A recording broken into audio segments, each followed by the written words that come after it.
Ok, mais uma vez, muito obrigado. Tem comentário pra caramba aqui. Deus abençoe vocês, Luiz Antônio, você também. Muito obrigado aí às pessoas que estão aqui participando e comentando e assistindo o nosso programa. Eu quero falar, quer dizer, quem vai falar disso é Vanderlei. Matéria que a gente viu aí. Os saguis, Vanderlei? Saguis no corta-vento. O que está havendo na tua casa? Todo animal Gilberto, falando dos macaquinhos, Vanderlei. que vem de outra região, né? Ele quando começa. E esses saguis da Bahia, eles estão tomando conta do estado do Rio de Janeiro, fazendo misturas aqui, surgindo espécies diferentes a partir dele, né?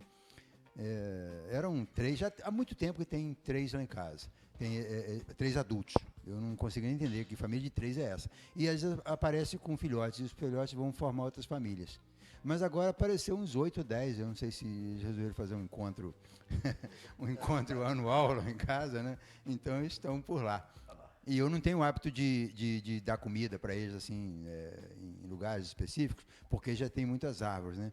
Então aí quando eu fui só colocar alguma coisa perto aí do ponto do comedouro deles, eles apareceram. Mas já tem as árvores naturais, né? Esses animais, a gente olha para uma árvore bonita, frondosa, e não é árvore de fruta. Toda árvore é de fruta, né? E esses animais, eles conseguem, né? Tem umas frutas que eles sempre circulam por ali. E hoje é quase que o sagui e a jacutinga, né? Essa jacutinga vinho, que tem muito também na área urbana, cada dia tem mais. Gambás também, né, que é outro também, que esse é um predador, provoca até um desequilíbrio no quintal, mas os saguis estão aí fazendo a farra nas frutas, né? Se você estivesse falando da jacutinga da novela, jacutinga. Você não é noveleiro, não, o jacu não vejo novela, não. Mas o jacu, ele aqui é urbano, ele provoca um desequilíbrio muito grande no quintal. Porque ele não consegue ir e colher uma jabuticaba. Ele sobe e derruba tudo para comer uma, entendeu? Ele é bem complicado. E esse macaquinho também, esse jagui, ele faz isso, porque ele vai no ovo dos passarinhos, ele vai no filhote, ele pega a lagartixa, essa lagartixa cascuda de pedra, ele pega, amassa e mata e come. É terrível, ele não é só de fruta, não. E por isso que ele vem para cá. E ele não é uma espécie nossa, né? Ele chega aqui, ele começa a se acasalar, formar novas espécies, para ramificar a espécie, e ele é predador das espécies existentes, né? Os biólogos têm pavor dele, porque ele chega e domina, né? Beto, é imediato aqui a coisa, tá? Você falou de Guapimirim, já está aqui.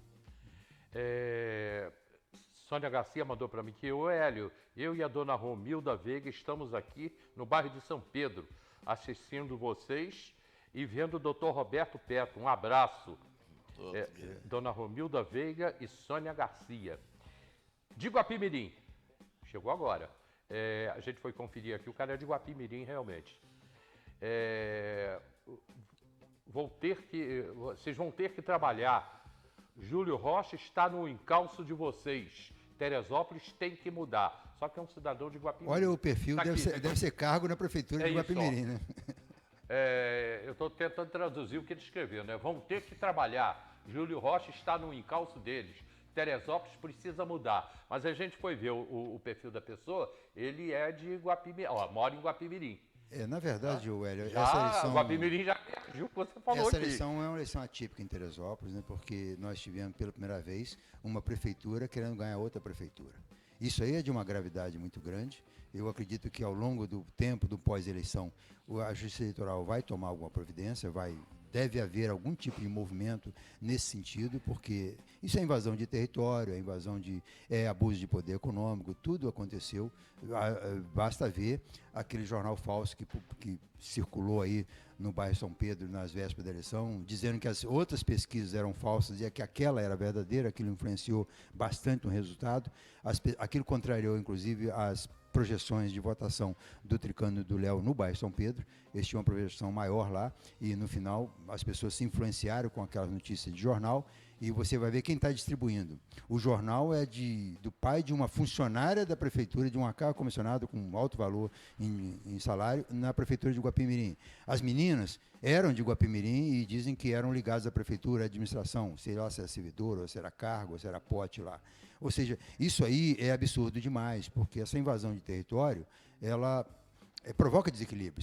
Você tem uma prefeitura onde não tem candidato a... Se tivesse lá em Guapimirim uma candidatura de oposição à atual prefeita, mas a oposição lá foi cooptada e acabou com uma candidatura única, né? Uma candidatura importante única. Tinha uma candidatura de oposição, mas não se fazia presente, não tinha recursos para fazer uma campanha de oposição. Então, a prefeita estava muito bem avaliada.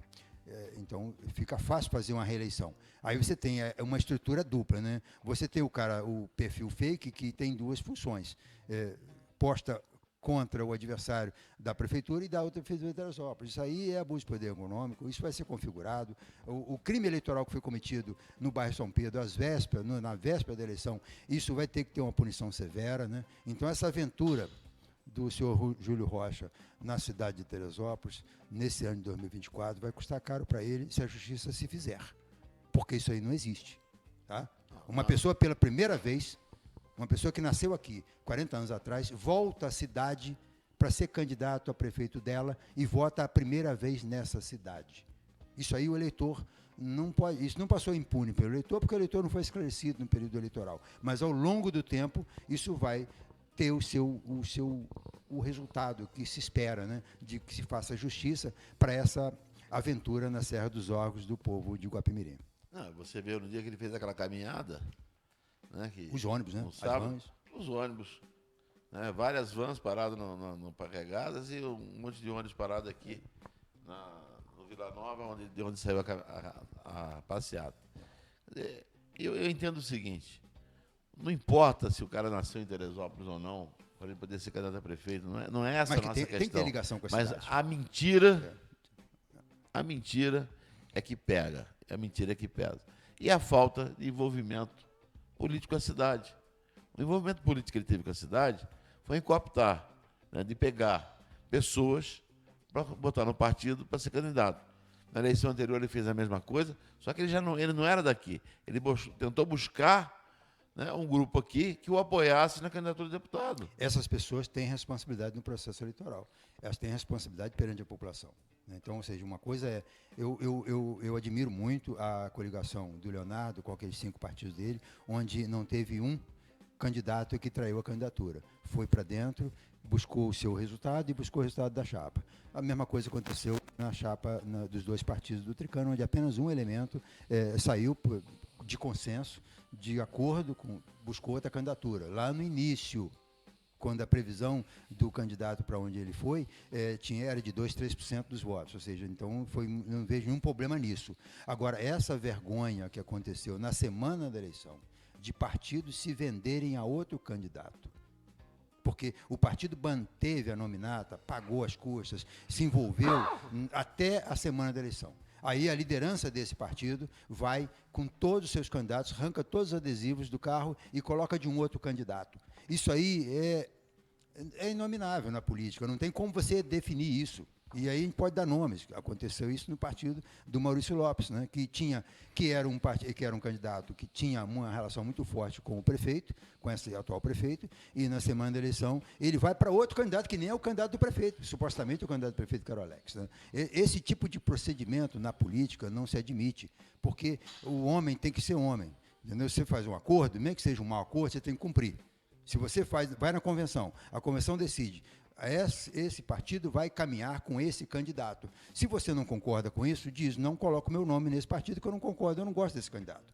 Agora, você caminhar, se locupletar, se beneficiar ao longo de toda a campanha, com aquela candidatura, com os engajamentos daquela candidatura, e na semana, você partir com o seu grupo, partir para outro, porque convém mais, porque lá vai ter mais plástico, vai ter mais dinheiro. Isso aí é abuso de poder econômico, isso é falta de vergonha na cara, tá? Então, isso que aconteceu com alguns candidatos que migraram na semana da eleição, e o Alex Sarcelar foi o mais prejudicado com isso, ele fez um vídeo na sexta-feira denunciando isso, não são palavras minhas, são palavras dele, porque ele se empenhou ao longo do tempo, quando alguém chegava, esse candidato não é assim, é gente boa e tal, ou seja, tudo conspirou para aquele grupo de união. Então, a vitória do Leonardo na coligação do União é também uma vitória dessa certeza de grupo, né? É uma vitória de grupo, não é a vitória individual do candidato a prefeito, porque houve ali um empenho de grupo, mas houve uma fidelidade de grupo. Eu via, andando por aí, eu vi o Totó pedindo voto para o Leonardo e esquecendo de pedir voto para ele. As pessoas estavam enganjadas na candidatura majoritária. Então, essa vitória improvável do Leonardo, diante de tantas mentiras, de tantas estratégias de destruição, porque nessa campanha funcionou muito mais a campanha de destruição, de desconstrução das outras candidaturas do que de própria construção. Né? Você tem uma candidatura de construção do Tricano, ele construiu os votos dele e obteve o resultado dele. O Tricano foi um dos caras que a gente deve lembrar nessa campanha como que mais buscou a campanha de construção. Ele fez uma campanha para ele. Não se preocupou tanto com a destruição dos outros. Foi aquela coisa pontual dele, de se encontrar ali com um ou com o outro e fazer essa coisa que ele sempre fez, né, de falar mal do outro, tal, de dizer que o outro não é isso. Então, ele até perdeu o voto com isso, o Beto observou isso agora há pouco muito bem, mas ele teve no foco da campanha uma campanha de construção da candidatura. O mesmo ocorre com a candidatura do Léo.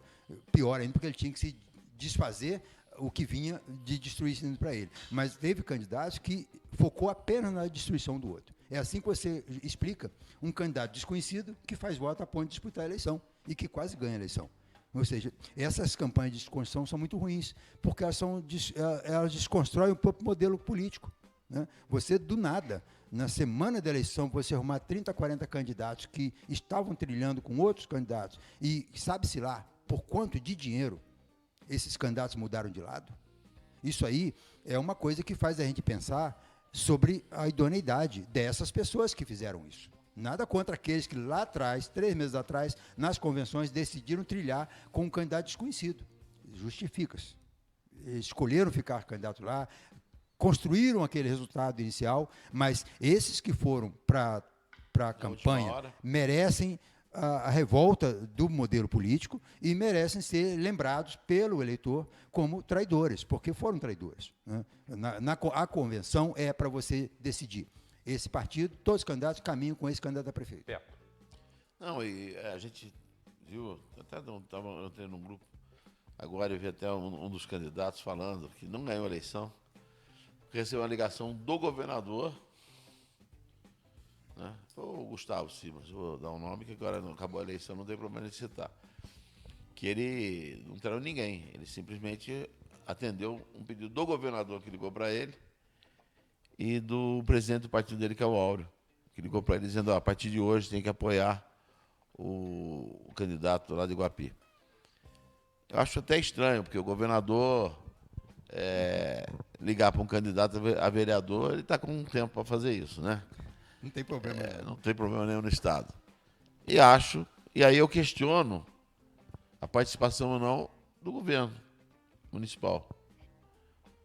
Porque se o Vinícius é tão ligado ao governador, era mais fácil o governador ligar para o Vinícius e falar, prefeito, eu não quero que apoie mais o Alex.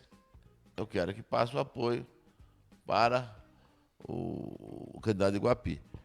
Então, são coisas que a gente observa e parece. Explica, mas não justifica. Os bastidores sugerem que o prefeito trabalhou com várias candidaturas. Né? Ele não tinha interesse na candidatura do Alex, deixou prova disso. Os 12 votos que o Alex fez são votos pessoais, são votos da proposta de uma candidatura diferenciada, que ele ofereceu isso, e foi, para mim, um grande vitorioso nessa eleição, porque o Alex, a condição da cruz que ele carregou ao longo da campanha toda, remetiam para ele uma possibilidade de 2, 3 mil votos apenas, que ele não merecia mais do que isso, em função do apoiamento que ele teve, mas ele faz a metade da votação dos 3 candidatos que disputaram a eleição. Né? Com 12 mil votos é metade de 24. Então, ou seja, ele fez uma votação muito expressiva numa candidatura ruim, porque, embora seja um candidato, ele tem o seu perfil, mas a candidatura era uma candidatura apoiada por essa máquina que está mantendo escolas fechadas, que não está pagando o fornecedor, que está atraindo os interesses da cidade. Então, ele tem esse resultado. Então, ele, na reta final, o prefeito deixar candidatos que que controlam secretarias no governo, migrar para outra candidatura, isso não deixa, isso é mandado. Né? Certamente que essas decisões, alguém ligou para mim, posso fazer isso? O cara deve ter dito, deve, né? Porque é o que aconteceu. Não faz sentido alguém que controla uma secretaria com 200, 300 potes, 500 potes, que a serviço de uma candidatura a vereador, migrar para outra candidatura contra a candidatura da máquina. Então, essa falta de... houve nessa eleição uma falta de dignidade de alguns candidatos. Muita gente mostrou que não é homem nessa eleição. Eu não tenho nada com isso, eu não fui candidato, eu não tive participação em campanha nenhuma, eu estou avaliando de fora. Mas eu vejo essa molecagem como uma coisa muito perniciosa, uma coisa muito ruim. Porque a sociedade, a política é coisa para homem. Você tem que bancar, do início. Gosto disso e não gosto disso. E vou tocar minha carreira e as pessoas gostam de mim por isso, vão gostar de mim ou não. O Alex não ganha eleição, o Júlio Rocha tem possibilidades. Passa para lá? Não. Não nos interessa, não, é para atrapalhar o resultado de quem vai ganhar. Né? Alguém interessava a eleição do Tricano e a não eleição do Léo. Alguém da máquina. Né? Porque esse prefeito está aí, esse prefeito que está aí, assumiu a prefeitura dizendo que ia fazer uma grande auditoria, que ia colocar a gente presa, que ia fazer isso. A primeira ação desse prefeito não foi para resolver os problemas das comunidades, foi ir no TCE ameaçar uma auditoria. Lembra disso? Estou aqui no TCE, vamos vasculhar as contas. Sim. Cadê essas vistorias? Não aconteceu. Então, a quem interessa esse candidato? Que volte alguém, né, que ele protegeu as contas. Então, interessava a ele. E ele olha o futuro dos candidatos. Né? Ele olha para o Alex, um garoto de 50 anos, ele olha para o Léo, um político em ascensão. Entendeu? Ele quer que a vaca vá para o brejo. Tá? Vamos ser francos. A gente tem que avaliar. Nos bastidores a gente faz as nossas suposições. Quer dizer, não seria subir esse candidato, seria atrapalhar o outro. Ele sabia que o cara não ganhava. Que ninguém acreditava que o Júlio ia partir de 9 pontos, 7 pontos, 12 pontos, para 25 pontos. Né? Então, mas ele sabia que alguns votos a mais ali tiraria a eleição do Léo, que já estava projetando ele para 5, 8 mil votos de diferença, em função dos indecisos que estavam caminhando para ele. Aquele 1/3 estava caminhando para o Léo. Então, precisava-se que o Júlio, ele foi inflado. Esse resultado do Júlio Rocha não é legítimo da candidatura, é um resultado inflado. Né? Imagina, há 3 dias da eleição, mais de 20 candidatos arrancando todos os adesivos do Alex e colocando o adesivo do Júlio Rocha. Isso foi patrocinado, isso foi direcionado. E subentende que é pela máquina, porque a máquina tinha investimentos nessas candidaturas que foram para o outro lado. Né? Você não vai, muda os seus candidatos para um outro candidato sem um aval de alguém maior. Né? E esse alguém maior disse, certamente que disse, vá para lá, que é bom que você faça o barulho lá e faça esse movimento. É que teve muita sabedoria nas demais candidaturas para reagir a esse movimento, embora tenha sido muito em cima, né? Então o resultado ainda foi salvo ali. Mas eu acredito muito, sim, que houve uma interferência de uma inteligência nesse sentido para afetar o resultado. Porque Tricano interessava, a eleição do Tricano interessava muito a mais que a ele. Interessava a outras pessoas. Mas eu acho que a prova disso a gente vai ter agora. Porque eu tive informação já hoje que o prefeito está mandando buscar, identificar, né, alguns funcionários que têm cargo, etc., que teriam votado em outra pessoa. Contratados, né? Que foi votado em outra pessoa. Cargo também, né? A princípio, eu soube que ele está buscando os que votaram no Léo. A princípio. Mas, o que seria uma insanidade, né? Querer demitir agora alguém que teria trabalhado, votado por Léo. Eu quero ver se ele vai fazer isso com aqueles que largaram a candidatura do Alex para votar, para trabalhar para o Júlio. Dá para perceber aí, né? Aí que agora nós vamos saber. Será que ele vai exonerar, né, mandar embora 1.500 potes? Ele já, na verdade, ele já mandou, né? Ele está agora fazendo, certamente que ele está fazendo uma lista daquele, ele vai ter que salvar ali uns 20 ou 30% dos cargos para conseguir concluir o governo e precisa limar, que é normal. Passou a eleição, vai sumir com todo mundo de lá, porque não tem dinheiro, tem que fechar as contas. Então, ele vai preferir, ele tem que salvar alguns ali que demonstraram algum tipo de interesse ou fidelidade ao modelo da administração. Então, já se esperava, se espera o quê? Que o prefeito comece a atrasar um pouquinho agora os salários, já está atrasando o salário, parece que os médicos já era para ter recebido, não recebeu ainda, né, ontem. Os contratados. Os contratados também médicos da não receberam. Secretaria de Saúde. Então, assim, isso vai acontecer muito de agora em diante. E a hora dele fazer a limpa, de cair a gratificação dos cargos comissionados, exonerar os potes. Então, isso é um procedimento normal. E como ele vai precisar de alguns ainda que continuem, para que a máquina continue funcionando, capengamente até o fim do governo, né, ele tem uma certa lógica, isso não apenas pela punição, mas para, pelo menos, não punir aquele que tentou ficar com os interesses do governo até o final. Né? Que nesse momento, faltando 3 meses para a eleição, 2 meses e meio para mudar o governo, o prefeito tem que estar preocupado em limpar as gavetas. E não só as gavetas dele, mas as gavetas dos secretários, porque ele não teve o controle do secretariado. O secretário que abre porta, seu prefeito, você está bonito hoje, hein? Está lustroso. Esse tipo de secretário é muito perigoso, ele deve ter muito problema nas gavetas. O prefeito tem que ir lá fechar a gaveta dessas secretarias também. Então, essa deve ser a preocupação dele hoje, não em querer punir quem votou nesse ou naquele candidato. Isso é uma besteira muito grande. Eu acho que até que ele não está com essa preocupação. Se você passar na prefeitura hoje, era para estar a prefeitura funcionando, aquilo lá está um fim de festa, parece um feriado, né? Parece um dia de finados na prefeitura hoje, porque parece que não tem ninguém trabalhando, está um clima assim de e agora, o que a gente faz, né? A gente foi tão importante ao longo de tanto tempo, né? A gente dominamos o mundo por tanto tempo e agora a gente não é nada. Porque não é nada, já é um ex-governo, o governo já acabou. E agora é o pior momento de qualquer governo, até dos governos muito arrumadinhos, né? Que é a hora de fechar um convênio, de não deixar uma ponta solta para trás.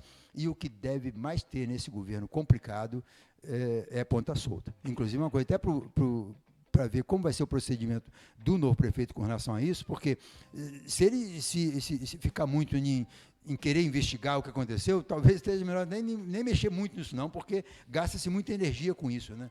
E esse é o grande problema do prefeito, e não querer punir quem votou nesse ou naquele. Eu estou precisando entrar num outro assunto que me pediram, que é o tema, mas antes você falou feriado, tem um amigo nosso que mandou um vídeo para gente. Nós estamos entrando aí 2 feriados, amanhã é dia 12, dia de Nossa Senhora Aparecida, dia das crianças, e já na segunda-feira, dia 15 agora, é dia de Santa Teresa. Sempre é um feriado prolongado, quando cai no meio da semana dos 2 dias, Teresopolitano acha ótimo, né? Dessa vez caiu no domingo. E o nosso amigo Padre Jorge, mandou aqui um vídeo pra gente. Vamos ver o Padre Jorge nos convidando, né? Um grande abraço, Padre Jorge, um grande amigo que nós temos. Pode colocar aí. 13. Amados filhos e filhas, amanhã, dia 12 de outubro, temos uma grande celebração em todo o Brasil. Nossa Senhora Aparecida, Rainha, Padroeira, Mãe da nossa pátria Brasil. Aqui, na nossa Igreja Matriz de Santa Teresa, nós teremos uma programação toda especial. A primeira missa será às 8 horas da manhã, depois às 10h30, e logo após a Santa Missa, um almoço delicioso aqui para comemorarmos a padroeira do Brasil. Às 15 horas, missa, e logo após, a procissão pelas ruas aqui do centro da cidade. Vamos encerrar esse dia com a missa às 19 horas, celebrando também a novena da nossa gloriosa padroeira Santa Teresa, que vamos festejar no próximo dia 15. Que Nossa Senhora Aparecida os abençoe, os guarde e cuide dessa nossa pátria, para que aqui sempre vença a paz, a harmonia e a prosperidade para todos. Deus os abençoe. Um abraço, Padre Jorge. Eu tenho que entrar agora a falar sobre a Feirinha do Alto, mas conhece o Padre Jorge, né? Muito. Meu padre. É o cara, né? Gente muito boa, muito boa. É amigo do Vanderlei aí. Vai gostar de construção, hein? Esse aí Rapaz, é um um visionário, grande né? prefeito, né? Eu falei que o É dia o que eu fosse prefeito da prefeito, eu ia botar Igreja ele como Teresa. secretário de obra, porque vai gostar de construção. O Padre Jorge tem uma característica, ele gosta de coisa bonita, né? E ele gosta do belo. Ele transformou aquela praça que era um furdunço, ele conseguiu até tirar os cracudos de lá, ele arrumou um jeito, né? Mandou para a Casa de Cultura, mas fazer o quê? Mas ele deu um jeito naquela praça, né? Ele gosta das coisas da fonte e tal. A igreja virou era pintadinha, todas as lâmpadas acesas. O Padre Jorge é uma figura e tanto. E cuida muito bem dos fiéis. E tem um trabalho social muito forte, né? Lá na Fazenda Esperança. E é um cara que consegue as coisas, né? Ele conquista aqui e ali, e é a função, né? Isso enobrece muito o trabalho dele. O Padre Jorge E a semana é a semana dele, né? A semana da Igreja de Santa Teresa, com o dia de Santa Teresa e com as atividades que certamente vai ter lá e vai ser muito bom. Ok, Gilberto, eu tenho comercial agora ou eu posso ir direto para a Feirinha do Alto? Então, bota um rapidinho aí, depois a gente tem uns minutos para falar da Feirinha do Alto, que também é coisa rápida.